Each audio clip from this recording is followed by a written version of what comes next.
Mr. Speaker, my friend from Regina Capel knows very well that no government is in a position to release sensitive information about particular pieces of intelligence. I have a suggestion for him. He sits a couple of seats away in this place from his leader. If they were sincere in understanding some of the information underlying the public version of the report of the National Security Committee of Parliamentarians, his leader could avail himself of the offer that I'm happy to reiterate again today to get the security clearance, get all the information that the Committee on Parliamentarians had, and then he could come to a reasoned judgment in this place. The honourable member from Regina Capel. This isn't about offering secret briefings to MPs who have to keep all that information secret. It's about releasing the names so that Canadians can know which MPs are working against the interests of Canada. So I've got a very simple question. He should be able to answer this one. Do any of the MPs listed on this report of compromised members who are working against the interests of Canada, do any of those MPs currently sit in cabinet, yes or no? The Honourable Minister for Public Safety. Mr. Speaker, I'll give full points to my friend from Regina Capel to try and get me to do indirectly what he knows very well I can't do directly. Mr. Speaker, I'll remind our friend that our government is the first government to take this issue seriously. In the previous Conservative government, they did absolutely nothing to secure our democratic institutions, in spite of public warnings from CSIS for the last 2 years they were in government. I worked last summer with my friend from Regina Capel to set up the Hogg Commission, for example. We look forward to Justice Hogg's recommendations and would be happy to work with him in terms of implementing them. See, they also Liberals talk about setting up a foreign influence registry. It's not going to be ready for next election. On warnings from our intelligence agencies so that they could protect their own partisan interests. And they have refused to hand over cabinet confidences to the Hogue Commission. But this one should actually be really simple. Cabinet ministers get to see everything. They get a say on everything the Government of Canada does, and they get to personally lobby the Prime Minister any day they want. Can the minister assure Canadians that nobody who sits around the cabinet table today is on this list of compromised MPs who are working against Canada? The Honourable Minister for Public Safety. Mr. Speaker, our friend from Regina Capel should know very well that our national security and intelligence agencies, including the Royal Canadian Mounted Police, take all of the issues of national security very seriously. And Mr. Speaker, our friend should know very well that our government has taken, more than any other government, steps to ensure that our democratic institutions are protected, and he should have confidence that we'll continue to do that work, something that his previous government did absolutely nothing about. Nothing about. Zero. The Honourable Member for Mégantic-L'Érable. Cabinet knows it. They know the names. Just like they knew that the Chinese Communist Party had intervened in the nomination process for Don Valley North. NCCOP revealed that members helped foreign state actors. The Prime Minister knows who those MPs are. For partisan reasons, he protected the member for Don Valley North. Is that why, once again, today, he's refusing to reveal the names? The Honourable Minister of Public Safety. Well, Mr. Speaker, my colleague is a serious parliamentarian. He knows that according to Canadian law, no one is going to disclose that information that he's claiming to be so interested in. But I have a suggestion for him. We offered the leader of his party, and we're still ready to do this, we offered to give him access to the information, the intelligence, under the National Security and Intelligence Committee's report. This is information that under legislation is kept confidential. We can share it with him if he really wants to know what's happening. The Honourable Member for Mégantic-L'Érable. Well, Mr. Speaker, a pregnant woman who was trying to bring her child to childcare was chased around in the street by a woman who was screaming at her. That was in Montreal. She said she was incredibly scared, and that's what it's like in Montreal after years of this lax Liberal government. This government lets people go on home arrest or on bail instead of putting them behind bars? Will this government refuse to grant exemptions for supervised injection centers near schools and childcare centers? Yes or no? Clear. This chick we is always off put a the lens rails. of public health and public safety on everything we do in addressing this deadly overdose crisis. But in that frame, Mr. Speaker, also be clear, the safe consumption site in Montreal is managed and run by the province of Quebec. It is under their jurisdiction. Any proposal that comes to us, there was no Montreal proposal on our table, but anything that comes to us, we want to make sure kids, families, and communities are safe while we save lives. L'honorable député de La Prairie. The honourable member for La Prairie. Mr. Speaker, the National Security Committee has stated that members here in this House are under foreign influence. That's very serious. Yesterday, however, the Deputy Prime Minister refused to address the topic. She seemed completely uninterested in discussing this, even when the NDP asked questions on the same topic. Our democracy is under attack. And yet, the Deputy Prime Minister doesn't care at all. If an elected official is working for foreign interests, not for the interests of Canadians, they need to be shown the door. It's very serious. What will the government do to fix the situation? It's not hard. The Honourable Minister of Public Safety. To follow the... Mr. Look Speaker, at what people have done in their history, where they've been, I'd like where to they've thank my traveled. colleague for La Prairie for his question. I'm happy to explain that our government, since 2015, has created a series of measures. And we have continued to develop those measures as the situation changes, based on expert advice, arm's length reviews. We have brought before Parliament a very important piece of legislation on this. I greatly appreciate the Bloc Québécois support in order to bring in more measures to protect our institutions. We will continue to do that. The honourable member for La Prairie. It's time to take action. People are getting more and more worried. Meanwhile, in Ottawa, what has the government done? What has it brought in to do something about the fact that there are members here in this House who are collaborating with foreign powers? It's done nothing. We're seeing nothing done. And when we raise the problem that our democracy is under threat, the answer just ends up talking about interest rates and the Bank of Canada. It's not serious. This government needs to start taking democracy seriously. The Honourable Minister. Well, Mr. Speaker, it's because I hope that all members in this on the House Liberal take bench, democracy seriously. People who are lucky enough to be elected here to serve their constituents in Canada take democracy very seriously. And that's why I'm very pleased to work with my colleague for La Prairie. For example, in creating the UG Commission, I appreciated the work we did together, and I'm looking forward to seeing what the UG Commission says in its report. I'm looking forward to passing bills like C-70. These bills will enable us to stand up even more strongly against foreign interference. From Edmonton, Strathcona. Mr. Speaker, border workers keep Canadians safe. They're critical to keeping illegal firearms out of the country and protecting our border. But when it comes to their pensions, CBSA workers aren't treated like other public safety officials. CBSA employees are relying on the minister to keep her promise and give fair retirement benefits. When will the minister treat CBSA officers fairly and offer them an equitable pension so that they can get the respect they deserve? The Honourable President of the Treasury Board. Thank you, Mr. Speaker. I want to begin by saying that we are committed to reaching a deal that is fair for employees and for Canadian taxpayers. That deal will be reached at the table, Mr. Speaker. We are committed to negotiation, but negotiation is a process of give and take, and we are more than willing to make concessions, but we expect that to happen on the other side as well. 90% of border services workers are essential. That means they have the responsibility and duty to provide uninterrupted services, but I will reiterate the best deals are made at the table, and that's where we will remain until a deal is reached. Thank you. The Honourable Member for Rosemont-la-Petite-Patrie.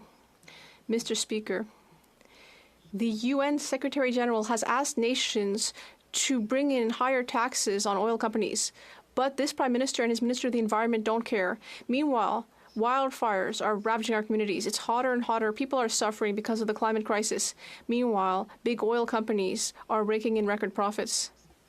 And when this idea was proposed to raise taxes on them, their lobbyists said no, and the Liberals just crumbled under the pressure. Why are the Liberals letting these companies do whatever they want while the planet burns? This guy's fired up. Holy crap. The Honourable Minister of Canadian Heritage. Mr. Speaker, I'd like to thank my colleague for the question. I believe, like him, that Canada needs to do more to fight climate change and greenhouse gas emissions. That's why we're the only country in the G20 to have eliminated subsidies to oil and gas companies 2 years before the deadline. This week, we also announced a $130 million fund with the Canadian Federation of Municipalities to work with municipalities throughout the country to improve climate resilience. We know we need to do more, and we will continue to do so. Thank you. The honourable member from Lethbridge. Canadians know that the carbon tax is costing them in a big way, but what the Liberals are covering up is just how much. But there's this secret report that is out there. It's in possession by the budget watchdog, except he's under a gag order by this Liberal government, so he's not able to reveal exactly what it shows. It's time to stop that cover-up. So will the minister quit using his ludicrous talking points that mislead Canadians and finally release the report so that they can know just how much the carbon tax is costing them? Right on. Hear, hear. The Honourable Parliamentary Secretary to the Minister of the Environment and Climate Change. Thank you very much, Mr. Speaker. And we've been clear all along, and the Conservatives are really the only people that continue to mislead Canadians, particularly on the case with the PBO report, Mr. Speaker. The PBO released a report on April 17th which indicated that they've actually overestimated the economic impact of the carbon tax, which re-emphasizes the fact that Canadians get more back than they pay through carbon pricing. Mr. Speaker, on July 15th, Canadians will receive their next installment of the Canada Carbon Rebate, reaffirming our commitment to lowering our emissions and fighting for affordability every step of the way. Thank you, Mr. Speaker. The honourable member from Lethbridge. My question was about the gag order that's been placed on the Parliamentary Budget Officer. He has been prevented from releasing the report that is in his possession. But that's no surprise to us because, of course, we know that the Liberals appreciate transparency about the same way they appreciate an enema. But the budget watchdog would like to release this report. He just needs the go-ahead from the Liberal government. So would they finally agree to be transparent with Canadians, let the sun shine in, and have the report made public? Let the sun shine in. I like that. The Honourable Leader of the Government in the House of Commons. Mr. Speaker, let's do a little history lesson. The PBO once said 8 out of 10 Canadians are better off under this pollution pricing scheme. Flash forward to today. The PBO says 8 out of 10 Canadians are better off under this pollution pricing scheme. You know where they're not better off, though? In that member's constituency, where the Premier increased gas prices by 13 cents a litre, and I don't see her in front of her constituency office protesting. Wow. The honourable member from Red Deer Lacombe. Mr. Speaker, sunlight and transparency, that's what Canadians were promised. Yet after 9 years, here we are at the heart of another Liberal cover-up. This time the government has been caught red-handed putting a gag order on the Parliamentary Budget Officer. The Liberals don't want Canadians to see the secret report that proves that Canadians pay more for the carbon tax than they get back. Will the government end the carbon tax cover-up and lift the gag order on the Parliamentary Budget Officer, or are they just going to tell the PBO and all Canadians, boo-hoo, get over it? Hear, hear. The Honourable Parliamentary Secretary to the Minister of Environment and Climate Change. Thank you very much, Mr. Speaker. We respect the work of the Parliamentary Budget Officer on this side of the House. They provide independent analysis to the government and to Canadians, and Canadians rely on that information for insight into how these programs impact our economy and their pocketbooks. But Conservatives are misleading Canadians. Our government will continue to support the PBO to fulfill the role of his office, but what this report correctly confirmed is that 8 out of 10 families receive more money back through the Canada Carbon Rebate than they pay on the price of pollution, Mr. Speaker. And on July 15th, the Canada Carbon Rebate will be arriving in mailboxes and bank accounts. The honourable member from Red Deer Lacombe. Mr. Speaker, sunny days have given way to a cover-up craze, but Canadians instinctively know the true cost of the carbon tax. They feel it when they fill up at the pump. They feel it when they go get groceries. Our farmers know it when they get their energy bill. And the Parliamentary Budget Officer also sure knows it, and that's why this Prime Minister put a gag order on him. If the government won't admit what Canadians already know, then why not let Canadians decide in a carbon tax election? What are you afraid of? The Honourable Leader of the Government in the House of Commons. Mr. Speaker, once again the history lesson. The PBO once said 8 out of 10 Canadians are better off under this carbon pricing program. Flash forward to today, the PBO says 8 out of 10 Canadians are better off under this pricing program. In that member's riding, it got even better, Mr. Speaker. The rural rebate, despite the vote of the honourable member, against his wishes, is doubling. On July 15th, as my colleague just said, why doesn't he talk to Premier Smith about her oppressive gas pricing in Alberta?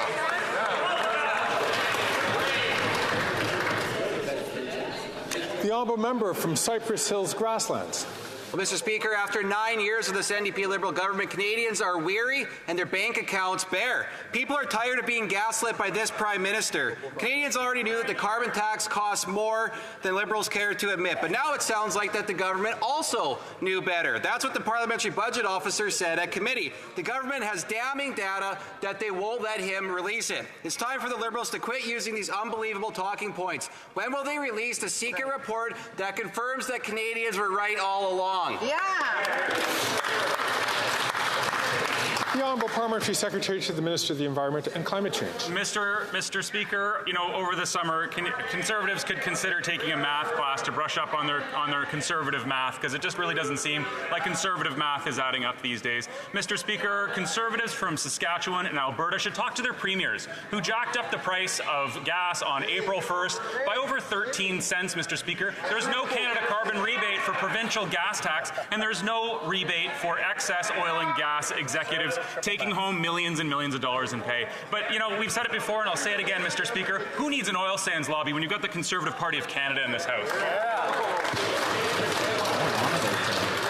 Very strange. The honourable member from Cypress Hills Grasslands. Well, Mr. Speaker, the gaslighting continues over there. Those wacko talking points show just how desperate the NDP Liberals are to cover up the true costs of the carbon tax. Here's what the budget watchdog said. The government has economic analysis on the impact of the carbon tax itself. We've seen that, the staff in my office, but have been told explicitly not to disclose it and reference it. Mr. Speaker, this Prime Minister is gagging the budget watchdog as he bankrupts Canadians. So I'll ask it again. When will he release a secret report that confirms that Canadians were right all along? The Honourable Leader of the Government in the House of Commons. Mr. Speaker, once again, a little bit of a history lesson. The PBO used to say 8 out of 10 Canadians were better off, more money in their pockets as a result of the carbon pricing program of the government, including in Saskatchewan. Flash forward to today. 8 out of 10 Canadians, according to the PBO, are better off, including in Saskatchewan, but bonus, double the rural rebate starting on July 15th, Mr. Speaker. He should talk to his Premier and tell him to start rebating consumers in Saskatchewan.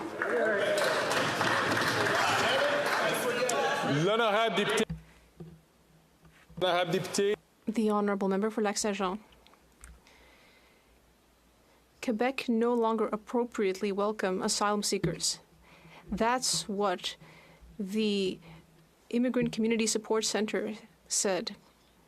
The director of the center spoke about families with kids living in their cars or crammed into studio apartments. The director of the center said these people deserve a minimum level of dignity, but they're not getting it, especially with the housing crisis. When will the federal government finally understand that by delaying action on this, they are actually causing a humanitarian crisis? The Honourable Minister of Immigration. Mr. Speaker, I have met with a number of organizations in Montreal that are doing their best to host asylum seekers and help them. They often tell me they don't get a lot of money from Quebec. even though we are giving $5.2 billion to Quebec. That's how much we've spent since 2015.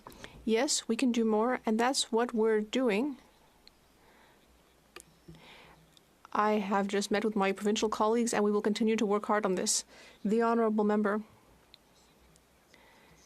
Once again, here's what the director of the centre said. She said, we might need a bit more balance when it comes to distributing asylum claims between provinces. Mr. Speaker, she's perfectly right. It's very unfair that she and other community organizations in Quebec are having to carry this entire burden. It's not fair that people like her are having to tell families that need help, that they can't help them because Ottawa has abandoned them and they don't have the resources. Enough is enough. No more discussions. When will there be action? The Honourable Minister of Immigration. Mr. Speaker, since 2015, we've invested $5.2 billion in Quebec, and yet there's not accountability. Quebecers should be asking more questions about this. And what's very clear as well is that we need to do more. The director that my colleague quoted, who was quoted in the newspaper, is right. We need to better distribute asylum claims throughout the country. That's what we're doing. Just half an hour ago, I left a meeting on that exact topic. The honourable member for Lac-Saint-Jean. Plenty of meetings, but no action. And while the minister does nothing, on the ground, meanwhile, community organizations can't find housing for families. They're having to put people on wait lists for food baskets. Can you imagine having to explain a wait list to a hungry child? Now, the Prime Minister and the Premier will meet on Monday. Quebec is asking for asylum claims to be better distributed and is asking for $1 billion to be paid back. Will the Prime Minister of Canada leave that meeting with the check signed and with a date to start better distributing asylum? The Honourable Minister of Immigration. Well, if my colleague wants an answer to that, he will have to wait until Monday like everyone else. Now, this Bloc Québécois, they've been asking for asylum claims to be processed more quickly for 6 months, and yet yesterday, the smart Alex in their party were standing up at the Finance Committee to say the opposite. There's complete inconsistency here. It's really baffling. The honourable member from Chatham, Kent Leamington. The budget watchdog has released a report stating what Canadians already know, that they pay more in carbon tax than what they get back. More in groceries, more in food, more in home heating, more in transportation, on everything. Liberal, la-la math just not adding up. When will this minister quit using made-up talking points, remove the gag order on the budget watchdog, release the secret report, and end the carbon tax cover-up? Canadians have a right to know.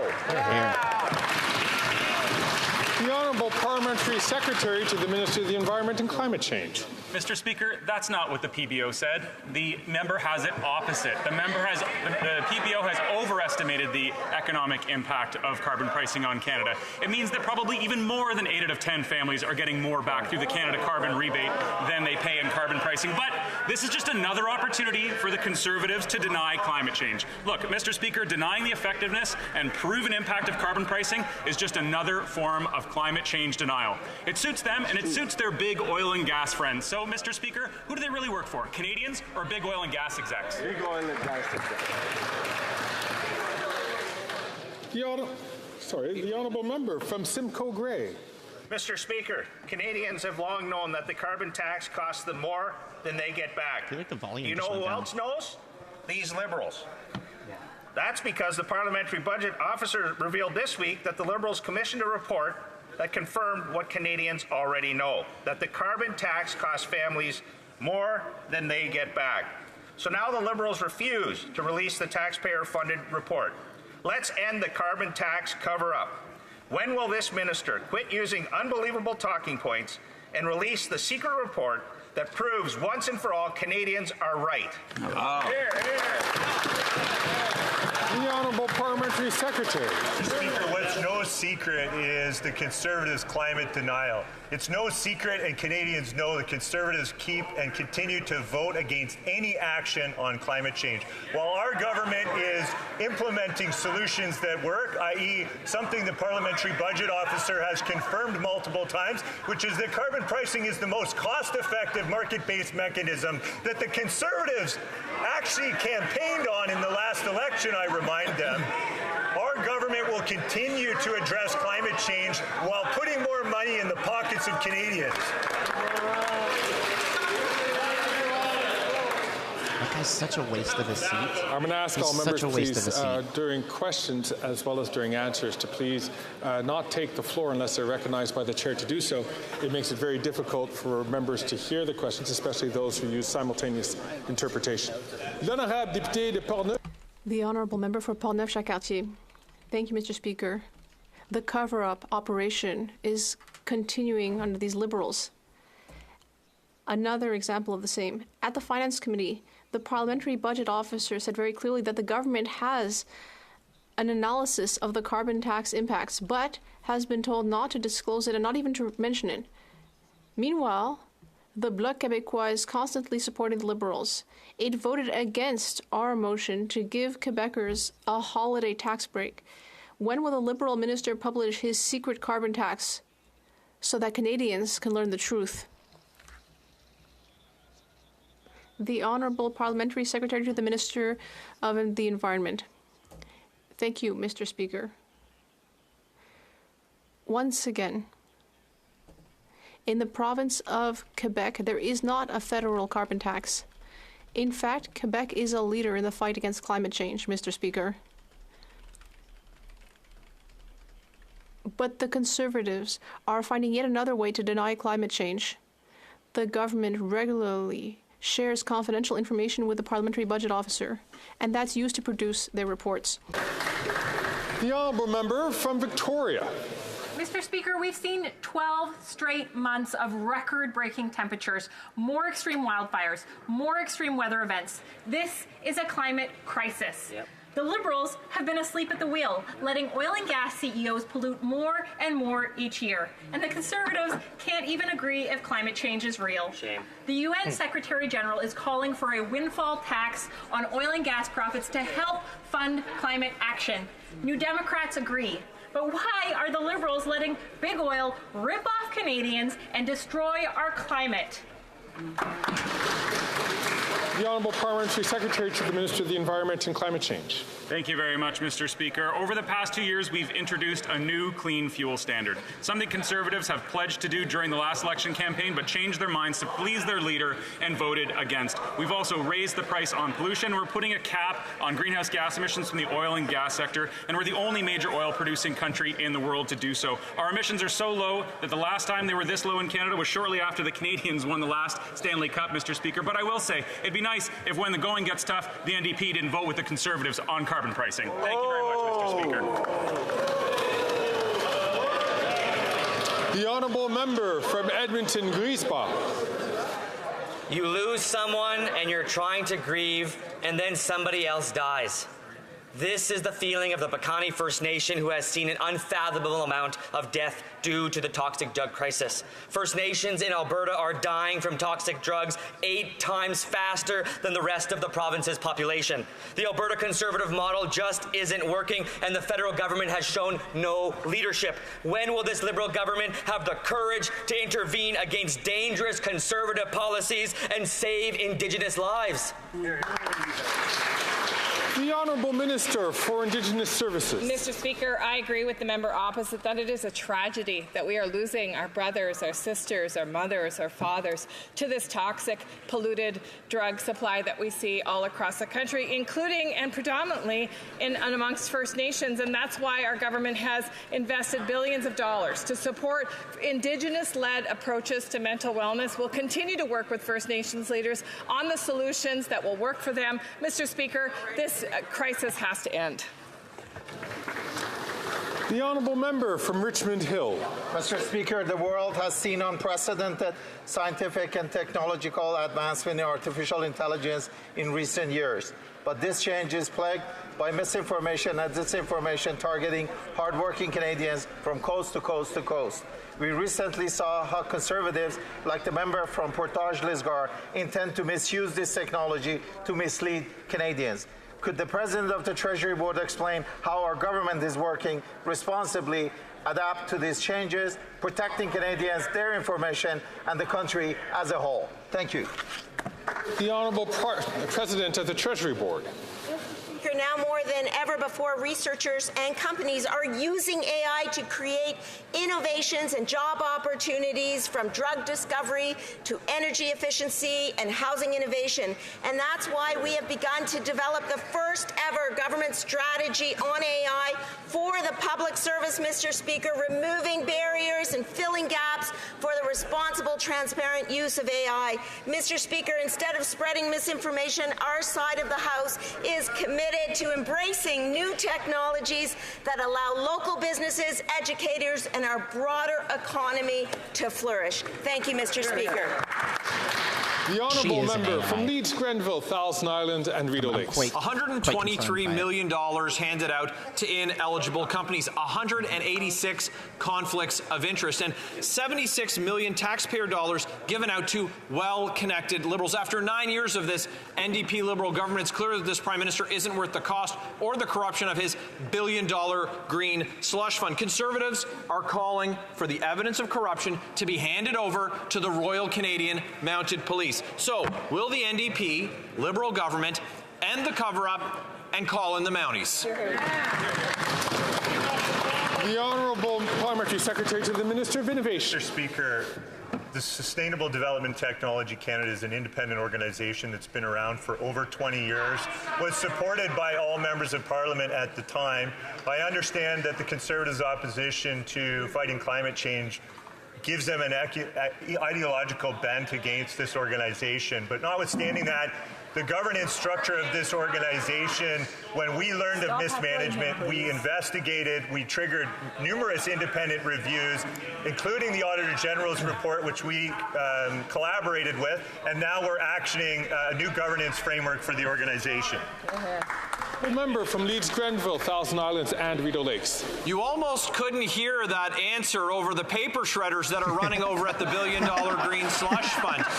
We know that in 2017, the Auditor General gave a clean bill of health to this organization that Conservatives stood up to fund clean green tech. But the Liberals got into office and decided to line the pockets of the well-connected Liberal friends. And what did we see with the Auditor General report that Conservatives called for and these Liberals opposed? 186 conflicts of interest and over $100 million being misappropriated. Conservatives want them to end the cover-up. Will they turn over the evidence to the RCMP, yes or no? The Honourable Parliamentary Secretary to the Minister of Innovation. As soon as allegations of mismanagement on Sustainable Development Technology Canada surfaced, our government acted immediately. We triggered an independent review of the governance model, an independent review of the HR practices in the organization. We issued a management response action plan. We've done everything right along the way to address the concerns that rightfully Canadians should expect. The highest standards of governance when dealing with public funds. That's exactly what we're doing and committed to, and the organization is going to be reconstituted within the National Research Council to have better oversight. The Honourable Member for Louis Saint Laurent. Mr. Speaker, for years now, Canadians are finding it very hard to survive, but the Liberal Party's cronies are enjoying. They are mismanaging the SDTC. And the Liberal Party cronies have managed to grant themselves contracts, $123 million, that were distributed with no respect of the rules. We need the documents. Will the government allow the RCMP to have access to all documents so we can finally shed a light on this scandal? The Honourable Minister for Public Services and Procurement. Thank you, Mr. Speaker. This question has already received a number of answers. The Canadian government will always work with the RCMP and other organisations. What the member doesn't know yet is that this week was one of great news for Canadians with the first reduction of interest rates in years. The Honourable Member for Louis Saint Laurent. Now, Mr. Speaker, let's be serious. Is the Minister aware that this Liberal Green Slush Fund scandal sounds like the sponsorship scandal in the past? I'm not the one who said this. It's a official that said that the government is wholly incompetent. Will the Minister stand again to say, well, perhaps he didn't see something? The Canadians want the truth. They want all documents to be sent to the RCMP. Before I pass to the Minister, I would like to encourage all members, especially ministers, to not interrupt when anyone else has the floor. The Honourable Minister for Public Services and Procurement. Thank you, Mr. Speaker. My honourable colleague talks about misinformation. The only information that was miscommunicated is that all the reports have clearly indicated... This chick looks like she's falling asleep in the back here. That there is no... she's dozing off. Let's just talk about misinformation. My colleague comes from the Quebec City region. Could he ask his leader to apologize for having duped and discouraged the people of his region to sign up to the new dental care system? Before we move on to the next question, I'd like to remind the member for Neuf-Jacques-Cartier that he's already had the opportunity to speak. I ask members to only speak when they are called upon. The honourable member for Berthier-Mesquite-Langer. How about we ask you to not speak? Last year was disastrous for our farmers and producers, with 1 farm in 5 unable to service its debts. After months of protests, farmers and producers have been heard by their government, the provincial Quebec government. Now it's Ottawa's turn to listen. The Quebec Farmers Union has warned. In November, Quebec was already asking the federal government to provide exceptional assistance under the Agri-Recovery Programme. Farmers needed it in November. It's now June. When will the Minister finally trigger agri-recovery with reasonable compensation and without unnecessary red tape? The Honourable Parliamentary Secretary. Thank you, Mr. Speaker. Of course, we are here for farmers and producers who have lived difficult times. Like my honourable colleague has raised, agri-recovery is a partnership between the province and the federal government, and we are working to see if this programme will be triggered or not. We'll have an answer very rapidly, Mr. Speaker. The honourable member for Berthier-Mesquite-Langer. Whilst Ottawa is dragging its feet, the food processing company Salade Express in Châteauguay-Lacolle has just closed its doors. Workers were unable to go to work this morning. So after seeds were sown earlier this season, many of our producers learned that they had lost their only buyer. This is on top of a disastrous 2023 season and repeated natural disasters. If Ottawa doesn't wake up and adapt to climate change, 1 in 10 businesses will close within a year. Will the Minister finally launch agri-recovery and sit down with producers? We need a fixed date. The Honourable Parliamentary Secretary to the Minister for Agriculture and Agri-Food. Thank you, Mr. Speaker, and like my honourable colleague knows full well, agri-recovery is done through a federal and provincial analysis. It is done in collaboration with the Government of Quebec. Both work together, hand in hand, and I'm sure that they will have an answer very quickly. But I do understand when we go through a crisis, an answer never comes quickly enough. We'll continue to work with all provinces to make sure that our programmes can meet these needs more rapidly. The honourable member from Thornhill. Another day, and we're still waiting for the Minister of Employment to introduce us to other Randy, the one who was cashing checks from a company that was lobbying the government, winning contracts, and using the minister's name to do it. That's not allowed. It's illegal. The text messages reveal that someone named Randy at the minister's company was part of a $500,000 fraud. So will the employment minister finally get up on his feet and tell everyone the super secret identity of the other Randy?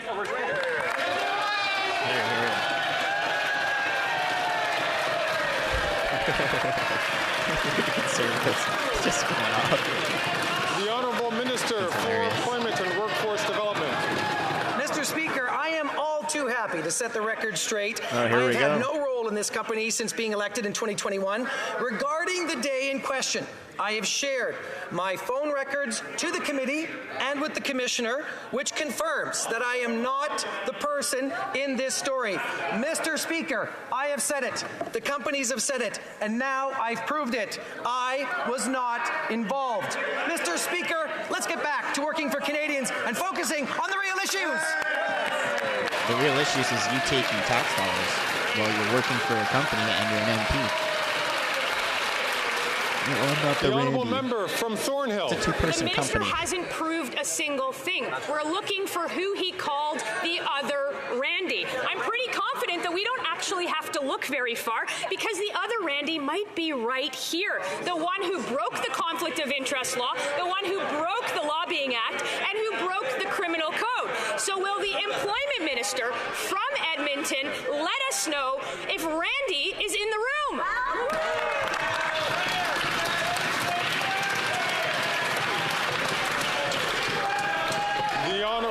The Honourable Leader of the Government in the House of Commons. Mr. Speaker, the minister just answered that question. That's right. The Honourable Member from Sherwood Park, Fort Saskatchewan. Speaker, here's a story that is a bit randy about a Liberal's excuse that seemed just too handy. Blame others for failures they just could not resist.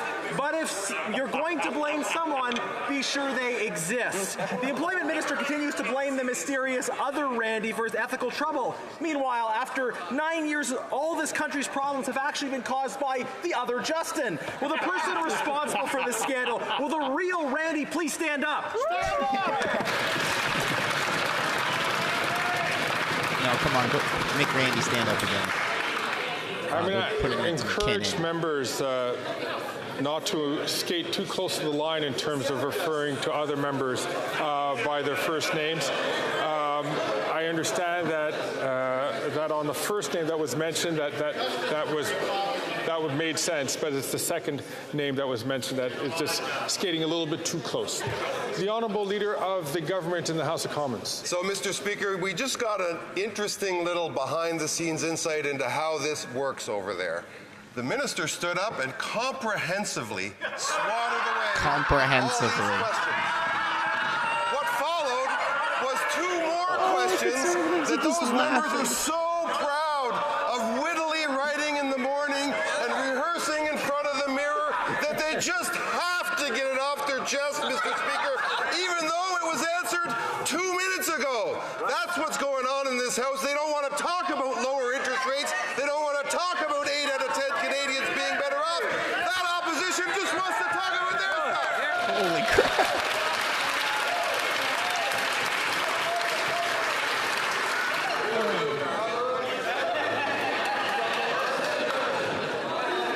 What did I miss yesterday? The Honourable Member for Louis Hébert.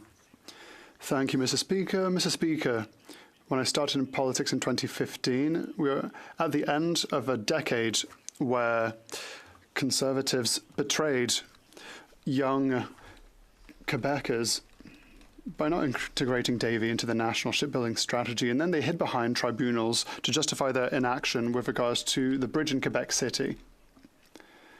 Now that we've corrected the injustice for Davy shipbuilding, can the minister tell us how we will continue to work for our infrastructure for our future generations? The Honourable Minister for Public Services and Procurement. With pleasure, Mr. Speaker. Hope and good work. Great news. Oh, this guy. Was announced on the 15th of May with regards to Quebec City Bridge. We will be saving and restoring this critical infrastructure, which is unique in our world. It's strategic and critical for Quebec. Thank you to the member for Louis Hébert and the Prime Minister for their leadership and for their work. Thank you to Yvon Charret, our negotiator, and the Chamber of Commerce, and all the people of Quebec who have supported us over the past number of years to get to this excellent result.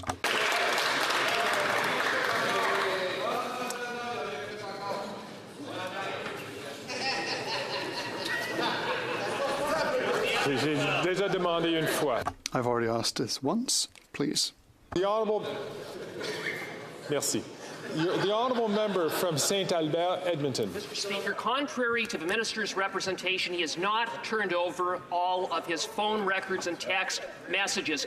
Text messages reveal that someone named Randy from a company that the Minister of Employment has a 50% interest in was involved in a business deal, now mired in allegations of fraud. The minister says it wasn't him, it was some other Randy. Trouble is, no one can identify who that other Randy is. So has the minister in the past 48 hours poured over the employment records of the handful of employees at his company to find Randy?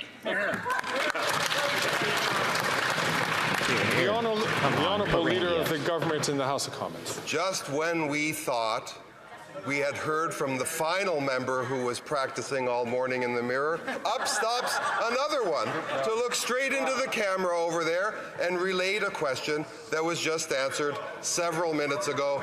I think these people over there need to be a little more agile. The minister has answered the question. No, he hasn't. The honourable member from St. Albert, Edmonton. Mr. Speaker, if the minister is the Randy in the text messages, then the minister broke the law, including contravening the Conflict of Interest Act.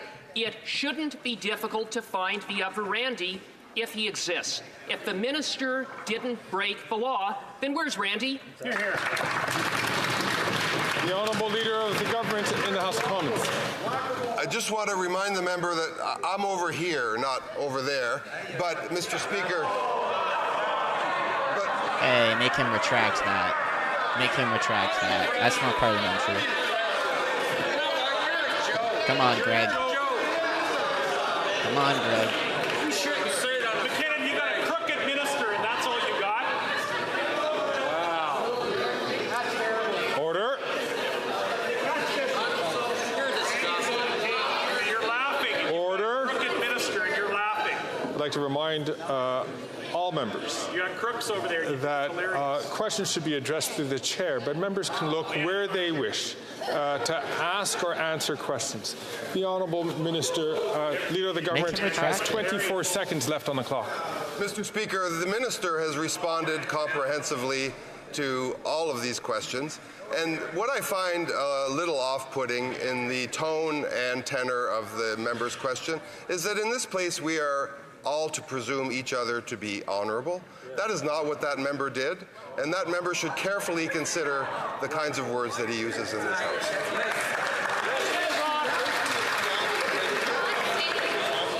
The honourable member from Sturgeon Park, Mr. Speaker, Superman. Sturgeon River Parkland. Randy. We know the identity of these fictional characters, but Canadians want to know who's Randy. The mysterious Randy is in control of a fraudulent company called Global Health Imports, and his business partner, Stephen Anderson, says that he's a public official. And by pure coincidence, the Minister of Employment by the same name founded Global Health Imports and is a 50% shareholder. Now, we just heard the minister say that he's not involved, but isn't he at all curious about who this Randy fellow is that's committing fraud at a company he owns 50% of? Why won't he tell us who this Randy is? The honourable leader of the government in the House of Commons. Well, I'm glad, Mr. Speaker, that this segment has been brought to you by what goes on in the House of Commons. Because here we have yet another Conservative member who toiled over this witty text all morning, looked in the mirror, hoped the leader was there, because if the leader were there, he might be noticed by him. Then he's going to put it on Facebook. But what he won't do is put this answer on Facebook, happily saving me from 1,000 trolls online. But this member should know better that he asked those questions and presumes the dishonor about this West member. What the heck was that? Hey, listen, Canadians don't care about Order. Order, please.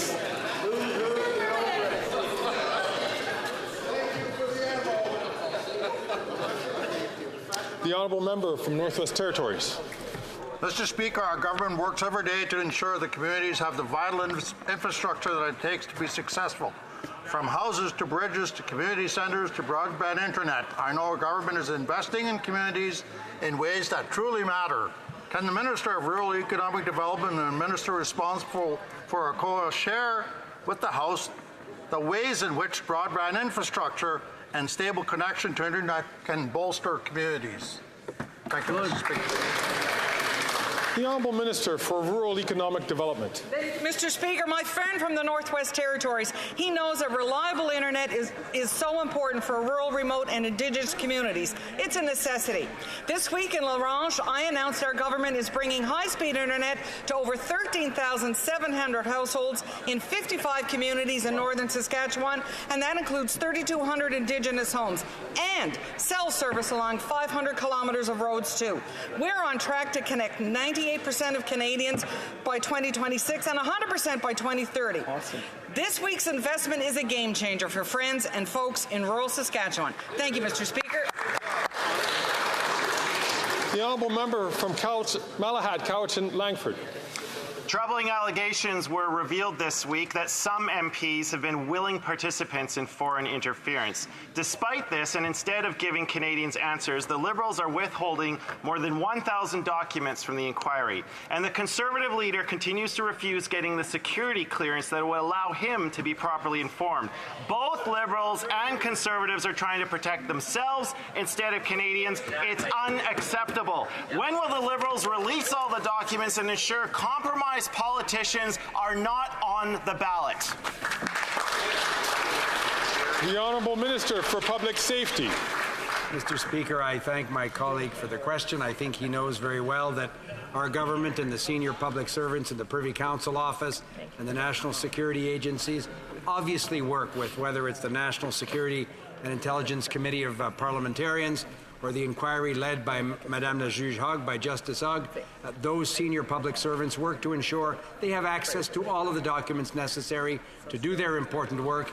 Any redactions or any decisions with respect to documents that are made available are made by senior public servants, and elected people aren't involved in that process whatsoever.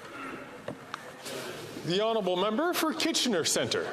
Mr. Speaker, artists and creatives are deeply underfunded in my community, and much of the gap is federal. While Waterloo Region received just over $3 a person from the Canada Council for the Arts last year, other communities received up to $21 a person. It adds up to a $13 million gap last year alone. This gap has real implications. The KW Symphony filed for bankruptcy last year, and the museum is in dire straits.